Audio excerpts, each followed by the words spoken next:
हम जा रहे हैं Kaziranga national orchid and biodiversity park, जो कि काजीरंगा सेंट्रल रेंज से 2 किलोमीटर की दूरी पर स्थित है। और ये भारत का सबसे बड़ा ऑर्किड पार्क है, जिसमें कि 900 जो ऑर्किड्स हैं उनको प्रिजर्व किया गया है। ये कुल जो इसका एरिया है वो 6 एकड़ की जो भूमि है उस पर फैला हुआ है। तो हमें यहाँ पर कुछ जो वहाँ के लोकल बैम्बू से बनी हुई चीज़ें हैं वो भी दिख रही थी, और गेंडे के छोटे छोटे जो लकड़ी की बनी हुई मूर्तियाँ काफ़ी अच्छी दिखाई दे रही थी। तो ये हम पहुँच गए हैं उसके गेट पर, और आगे जाकर हमें एक लेडी ने बहुत ही सुंदर तरीके से पूरा जो ऑर्किड्स है उसके बारे में एक्सप्लेन किया। मतलब बहुत ही बढ़िया तरीके से उसने एक एक ऑर्किड के बारे में हमें बताया, जो कि बहुत ही अच्छा था। तो आइए अंदर चलते हैं। नमस्ते। तो यहाँ पे हम लोगों ने 900 ऑर्किड प्रिजर्व करके रखा है। एंटर नॉर्थ ईस्ट कलेक्शन में। तो आसाम में 400 मिलता है, नॉर्थ ईस्ट में 900, इंडिया में 1500, पूरा वर्ल्ड में 25,000 to 35,000 ऑर्किड्स। ये आसाम स्टेट फ्लावर है। आसाम स्टेट फ्लावर, इसका कॉमन नेम है फॉक्सटेल ऑर्किड। Foxtail orchid. तो इसको आसामीज में कहते हैं कपो फूल। कपो मतलब डब बर्ड को कपो सराय बोलते हैं। तो इसका एक सिंगल मतलब ये सेंटर वाला जो है ना, इसको मतलब डब बर्ड जैसा है दिखने के लिए, ये बर्ड जैसा है, तो इसलिए इसका कॉमन नेम मतलब आसामीज में बोलते हैं कपो फूल, फॉक्सटेल ऑर्किड कॉमन नेम। तो एंड आसाम का जो नेशनल फेस्टिवल होता है, बिहू डांस होता है, तो डांस करते समय लड़की लोग बालों में लगाते हैं। ये है डेंड्रोबियम फार्मरी। ये डेंड्रोबियम लिथुइफ्लोरम है, ये वाला, ये डेंड्रोबियम फार्मरी। एंड कैटेलिया, इसका एक स्पीसीज कोलंबिया का नेशनल फ्लावर है कैटेलिया। ये डेंड्रोबियम जैंकिंसाई।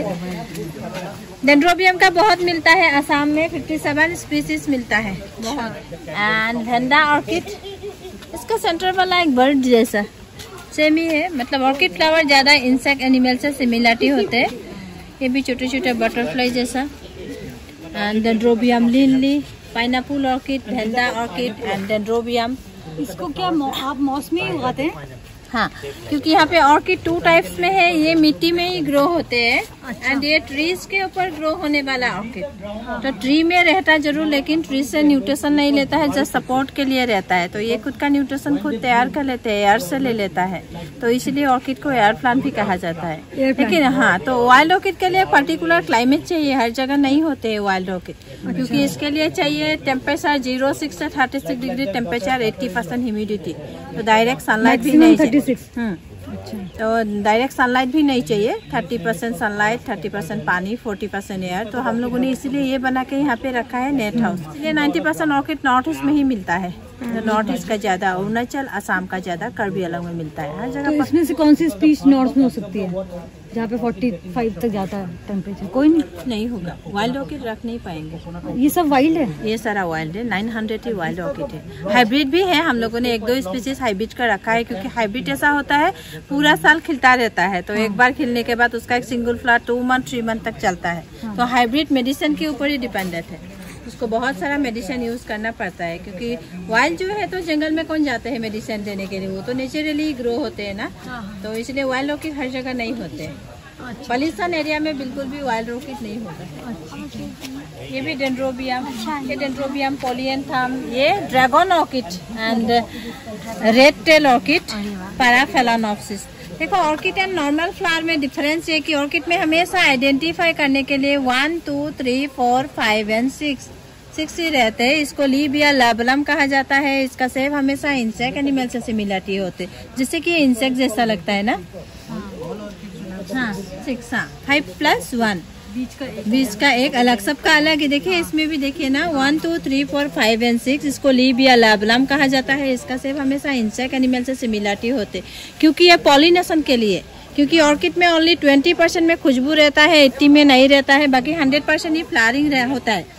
तो नॉर्मल फ्लावर का जैसे पोलन पाउडर रहता है ना, बाहर रहता है, तो ऑर्किड की इसकी बहुत अंदर रहता है, बहुत अंदर रहता है। और ऑर्किड बाइसेक्सुअल, उसका मेल फीमेल एक साथ ही रहते हैं। तो ये इंसेक्ट का लैंडिंग प्लेटफॉर्म है। इसके इसे में आके इंसेक्ट बैठेगा, नेक्टर लेने की ट्राई करेगा, पॉलिनेशन होगा, फर्टिलाइजेशन होगा।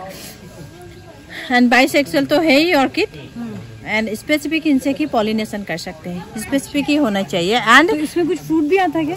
हाँ, इसके बाद जब पॉलिनेशन सक्सेस होगा तो मतलब इसका सीड आते हैं, सीधा आ जाते हैं। हाँ, तो ये पैरेलल वेन्यूशन होता है। लीफ का जो वेन आते हैं ना, सीधा आएगा। 99% का सीधा भी सीधा है ना, सब में सीधा है। देखिए पैरेलल वेन्यूशन मतलब। और फ्लावर्स में 6 पेटल, ये ऑर्किड का कैरेक्टर है।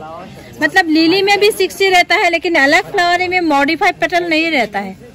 ये सेंटर वाला जो है ना, इसका सेब भी अलग होता है। देखिए ना, सबका सेब अलग अलग होते हैं। इसका भी अलग है, इसका भी अलग है, सबका अलग अलग होता है। सीड्स को ग्रो कर सकते हैं? नहीं, सीड से ग्रो, सीड ऑर्किड का सीड बहुत ही पाउडरी होते हैं, तो उसमें से मिलियंस का पाउडर ही सीड रहता है। तो वो नेचुरली ही बास्ट होके जहाँ कहीं भी गिरेगा उसमें भी एक उगने के लिए, ग्रो होने के लिए वो पर्टिकुलर फंगास चाहिए, वो है माइकोरजा। तो माइकोरजा होने से ऑर्किड का ग्रो होगा, नहीं तो नहीं होगा। और माइकोरजा एंड ऑर्किड के बीच में सिम्बायोटिक रिलेशन, जहाँ पे ऑर्किड एग्जॉस्ट होगा, ग्रो होगा, वहीं पे माइकोरजा रहता है। व्हाइट जो है वो बहुत रेयर है। इसको सीता पुष्प या द्रौपदी माला भी कहा जाता है, क्योंकि सीता जब वनवास में था तो उसने तो कुछ ज्वेलरी कैरी नहीं किया था ना, तो उस टाइम ये खिलने का टाइम था, मतलब जंगल में, तो ये लगाया था पूरा, इसलिए सीता पुष्प। द्रौपदी ने भी लगाया था बालों में, या तो इसलिए इसका कॉमन ने मतलब सीता पुष्प भी कहा जाता है। ये बटरफ्लाई ऑर्किड देखो, बटरफ्लाई जैसा, तो ये हाइब्रिड है। अच्छा, तो हाइब्रिड ऐसा होता है पूरा साल खिलता रहेगा। एक बार खिलने के बाद उसका एक सिंगल फ्लावर 2 मंथ 3 मंथ तक चलता है, खराब नहीं होते। इसीलिए आजकल बुके डेकोरेशन के लिए ज्यादा हाइब्रिड ऑर्किड यूज होते हैं, क्योंकि ये पूरा साल खिलता ही रहता है। इसमें मेडिसिन स्प्रे वगैरह? हाँ, मेडिसिन स्प्रे करना पड़ेगा, बहुत सारा। एक भी 2 तरह का फूल है? नहीं, ये अलग अलग स्पीसीज है। ये अलग है, ये है, ये भेंडा ऑर्किड है, ये अलग है। हाँ, ये अलग अलग है। एंड डॉल ऑर्किड, डॉल की जैसा, ये देखिए डॉल जैसा लग रहा है ना। हाँ, एंड ये भेंडा ऑर्किड, भेंडा बहुत ही रेयर है, क्योंकि ये भेंडा है। भेंडा का ओनली 9 स्पीसीज असम में मिलता है, जैसे कि इसका बहुत मिलता है 57, लेकिन भेंडा का ज्यादा नहीं मिलता है, ओनली 9। देखिए ना, कुछ भी नहीं है ना, फिर भी जिंदा है। देखिए कुछ भी नहीं है। हाँ, ये तो एरियल रूट्स है। ऑर्किड में एरियल रूट्स ही रहता है, जैसे कि ये सब एरियल रूट्स है। ये भेंडा ऑर्किड एंड मैक्सिलरी, इसका खुशबू चॉकलेट जैसा, जैसे कि 20% में खुशबू रहता है एंड 80 में नहीं रहता है। इसका खुशबू चॉकलेट जैसा। 6 छोटा हो या बड़ा हो, 60% ऑर्किड छोटा छोटा ही होते हैं। इसका खुशबू ट्राई कर सकते हैं, बहुत ही अच्छा है। हाँ, वनीला ऐसा कुछ, चॉकलेट। सुंगो जल्दी आओ। नहीं, कुछ नहीं है, कीड़े नहीं। स्मेल अभी बहुत सारा स्मेल वाला खुद रहा है, इसका भी स्मेल है। एंड पाइनएप्पल ऑर्किड, ये सिक्किम स्टेट फ्लावर है, डेंड्रोबियम नोबल, सिक्किम का स्टेट। चाइना ने इसको रिसर्च किया है कैंसर मेडिसिन के लिए। ऑर्किड ऐसे मेडिसिन में भी यूज होता है। डेंड्रोबियम विलियमसनी है। एंड पाइनएप्पल ऑर्किड थोड़ा से पाइनएप्पल जैसा ना, तो इसलिए कॉमन नेम है पाइनएप्पल ऑर्किड। Pineapple orchid. अच्छा, इसमें और आएगा ऐसा जैसे ये है, स्टिक में आ जाएगा। हाँ, तब खुलेगा। ये इतना छोटा सा है। एंड ये डेंड्रोबियम हिबिकी, ये बहुत दिन, ये फेलानॉप्सिस का है। ये भी बर्ड जैसा सेंटर वाला, देखिए ये वाला। हाँ, बर्ड जैसा ना। एंड डेंड्रोबियम हिबिकी, ये बहुत दिन चलता है, खराब नहीं होते। ये बड़ा डेलिकेट सा लग रहा है। स्टारफिश ऑर्किड, स्टारफिश जैसा। ये असम में ग्राउंड में ही ग्रो होने वाला ऑर्किड, ये असम में सबसे ज्यादा मिलने वाला ऑर्किड है। एंड ये लेकिन रेयर है, जेनस एक है, स्पीसीज अलग अलग है। हाँ। ये फायास टेंका वैली है, ये फायास टेंका वैली अल्वा है। ये टोटली व्हाइट है, ये मतलब व्हाइट है। ये मिलता है, ये रेयर है। जंगल वगैरह में भी, जंगल वगैरह ये तो जंगल में ही होते हैं। हर ऑर्किड तो हम लोगों का कलेक्शन तो पूरा नॉर्थ ही जंगल का कलेक्शन है। ये असम के जंगल में मिल जाता है। ये पिकअप जैसा, देखिए।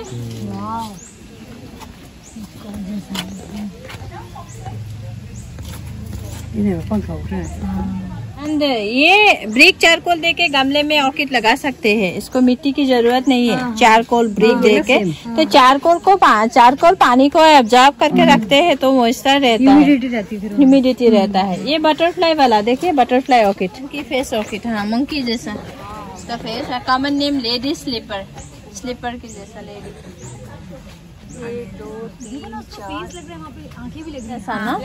स्टार्टिंग ऐसा रहता है, इसको बोलते हैं बाघौर दारी, ऐसे आसामी में। बाघ मतलब टाइगर की ये मूंछें जैसा ना। ये खराब नहीं हो रही, स्टार्टिंग है, ये थोड़ा सूख जाने के थोड़ा थोड़ा, इसके बाद ये आ जाएगा। ये टोटली मतलब ब्लैक रहता है, ब्लैक बैट जैसा ना, लटकता हुआ बैट जैसा लग रहा है। सड़ गया। अच्छा वो है, इसको देखो। नया तो ये है, ये नया और प्लांट में आ जाएगा। नया ये है तो बाद में ऐसा हो जाएगा। Devil flower. अच्छा, तो नेचुरली ब्लैक फ्लावर नहीं मिलता है देखने के लिए, बहुत ही रेयर है। ऑर्किड का कलर कॉम्बिनेशन बहुत ही यूनिक रहता है।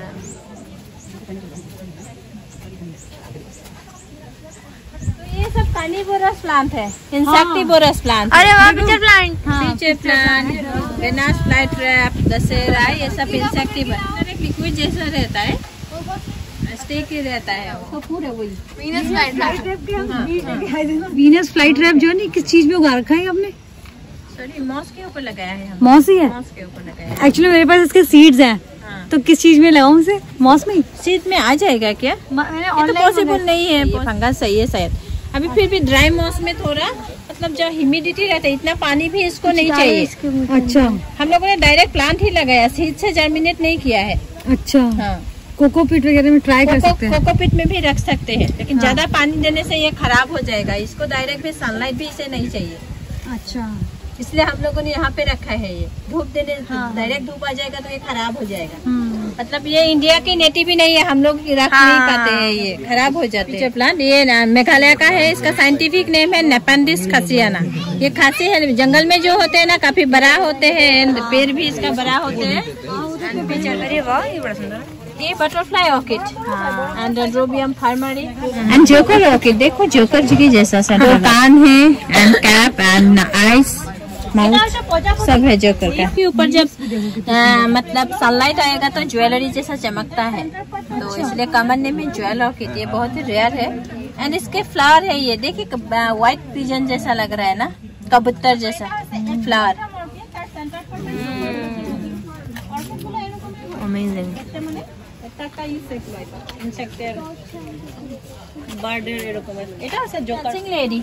एक लड़की जैसा है फ्लावर, कथकली जैसा ना, दो हाथ।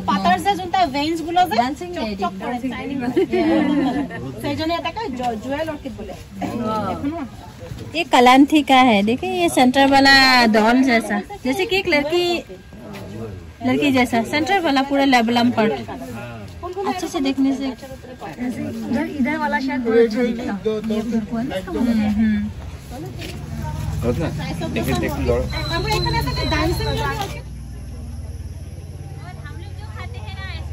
ये वेनिला है।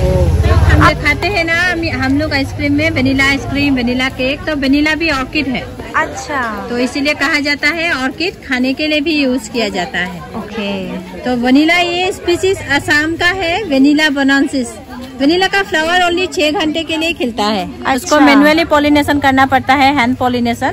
तो ऑर्किड के लिए जो इंसेक्ट चाहिए ना, स्पेसिफिक ही चाहिए, तो वेनिला के लिए जो चाहिए वो बहुत रेयर है। जब वेनिला का मैनुअली पॉलिनेशन करना पड़ता है, हैंड पॉलिनेशन। जब भी सक्सेस होगा तो बीन्स आएगा, नहीं तो नहीं आएगा। बहुत ही डिफिकल्ट है वेनिला, तो इसलिए वेनिला का दाम बहुत ज्यादा है। अभी है इसमें बीन्स आए? बीन्स नहीं है, अभी तो फ्लावरिंग सीजन है। बीन्स इसका आएगा जब सक्सेस होगा पॉलिनेशन। अच्छा अच्छा। तो एयरबड वगैरह से करते हैं? कैसे करते हैं? हाँ, हम लोग हाथ से ही करते हैं पॉलिनेशन, सुबह ही करते हैं। स्टिक लेके करते हैं, क्योंकि ऑर्किड का मतलब और बाइसेक्सुअल है ना ऑर्किड, तो उसका मेल फीमेल एक से। कैसे पेंट ब्रश वाला या एयरबड से ऐसे? हाँ जी हाँ, एयरबड से ही करते हैं। तो बाकी मतलब इसलिए दाम बहुत ज्यादा है वेनिला का। वेनिला का मार्केट प्राइस 45 to 50,000 है। सेफ्रॉन के बाद सेकंड मोस्ट कॉस्टली वेनिला है। वेनिला का बीन्स बहुत दिन लगते हैं मैच्योर होने में, 7 month 6 month लग ही जाते हैं। अच्छा। तो बाद में इसको कट करके सुखाना पड़ता है, फिर उसको थोड़ा बॉईल करना पड़ता है, गर्म करना पड़ता है, बाद में उसको सुखाया जाता है। सुखाने के बाद ही उसका ये अंदर का जो सीड जैसा रहता है ना, उसको स्क्रैप करके निकालते हैं। हम लोगों के पास है ओरिजिनल वेनिला, दिखा दूंगी मैं आप लोगों को। अच्छा, पाउडर। ये वेनिला, इसका खुशबू ट्राई करो, बहुत ही मतलब हम लोगों ने वनीला कस्टर्ड ऐसे ही आता है। वनीला का आइसक्रीम खाते हैं ऐसे। Custard original vanilla. इसका ये भी ये निकालते हैं अंदर का, ये सब एक अच्छा। बेस में से इतना सही निकालते हैं। अच्छा, 45,000 रुपीज kg। ये सर के बाद दूसरे नंबर पे है। देख सकते हैं 74 बेम्बो हम लोगों ने नॉर्थ ईस्ट का लगाया है, और rice variety, herbal medicine plantation, Gurkha museum, cultural show भी यहाँ पे होता रहता है, पूरा दिन भर होता रहता है। दिन में हम लोग 4 डांस ही दिखाते हैं, तो इवनिंग जो होते हैं 6:30 से वो बहुत ही कलरफुल प्रोग्राम होता है। बाकी बोटिंग भी कर सकते हैं, चिल्ड्रन पार्क भी है, तो बहुत सारा है। Thank you so much. Okay, thank you so much. के बाद हमने उनसे सधन्यवाद विदा ली और आगे जो पार्क है उसी के कुछ एरिया में जो वहाँ के लोकल क्राफ्ट वगैरह है, बांस की चीज़ें और वहाँ की मेखला चादर वगैरह, उनकी स्टॉल्स लगी हुई थी। तो कुछ चीज़ें हमने ली और कुछ देखी, बच्चों ने कुछ ख़रीदा वहाँ से, हमने भी। और उसके बाद फिर हम आगे कल्चरल प्रोग्राम और वहाँ का जो एक म्यूज़ियम था वो देखने चले। ये मेखला चादर है, सोनी? सच है। अच्छा, ब्लाउज बहुत अच्छा। ये मेखला चादर 2 ही पीस है, और आपको 3 पीस में चाहिए तो 3 पीस का भी मिलेगा। कंप्लीट सेट जो होता है वो भी है। ये जो 12,000 बोला मैंने, ये प्योर टसर सिल्क है, मतलब ये लेबोरेटरी टेस्ट में कर सकता है। ये सब हेवी वर्क में 12,000। अच्छा, मेखला चादर ब्लाउज पीस कंप्लीट सेट आएगा, जैसे हैंड वर्क कैसा भी। इसके बाद हमने वहाँ का ट्रेडिशनल डांस देखा। सब्सक्राइब करेंगे, डांस में शामिल होंगे, बहुत ही डांस में आप नहीं शामिल डांस में। हम वहाँ पे गढ़वाली नाच करना शुरू करेंगे अपना।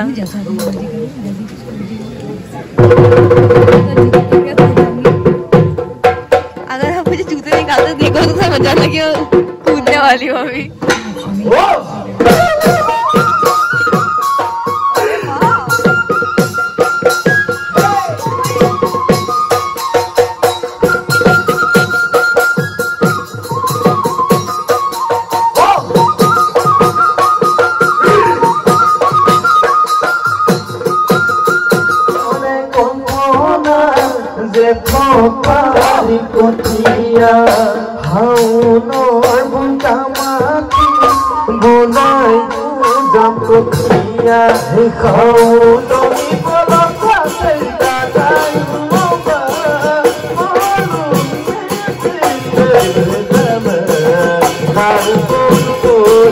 Karbi Bamboo Dance, Lengpung Saksam. Thank you.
इसके बाद एक कलाकार ने विष्णु जी के 10 अवतारों के ऊपर एक मंत्र मुग्ध करने वाली मनमोहक प्रस्तुति दी।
इसके बाद हम म्यूज़ियम की ओर गए जहाँ ढोल बज रहा था, और उसके बाद हमने अलग अलग समुदायों की जो पोशाकें होती हैं वो वहाँ पर शोकेस में प्रदर्शन के लिए रखी हुई थी, वो देखी। और जो ये पीछे से आवाज़ आ रही है, ये वहाँ जो बुनाई होती है उसकी आवाज़ है कि किस प्रकार से कपड़ा बुना जाता है। तो वो भी हमने देखा वहाँ पर, उन्होंने लाइव हमें बुनते हुए दिखाया कि कैसे साड़ियाँ बनाई जाती है।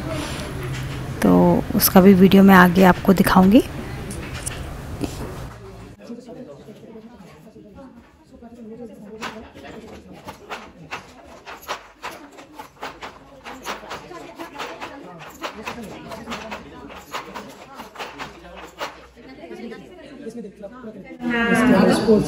इसको शटल बोलते हैं, इसके अंदर जो है उसको स्पूच बोलते हैं। स्पूच के अंदर में इसको लिपटा जाता है।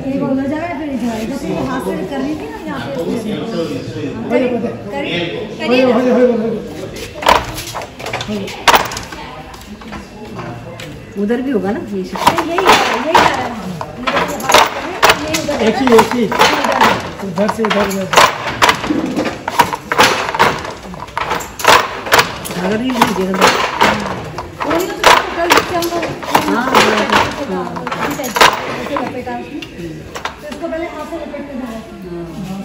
जाता है, उसमें चरखा होता है। वहाँ पर बांस की बनी हुई विभिन्न आकार की टोकरियाँ सजाई हुई थी, और इसके अलावा मंदिरों की फ़ोटोएँ भी सजाई हुई थी। और वहाँ के जो लोकल मास्क थे बांस के बने हुए, वो भी वहाँ पे रखे हुए थे, और कुछ ताज टाइप के थे वो भी रखे थे, जो कि उन्होंने मम्मी को कहा कि आप पहनिए इसे और आप इसको पहन करके एकदम नानी लगेंगी, जबकि वो मना कर रही थी कि नहीं मैं नहीं पहनूंगी, लेकिन बच्चों ने भी कहा नहीं नहीं आप ये पहनिए। बहुत अच्छा।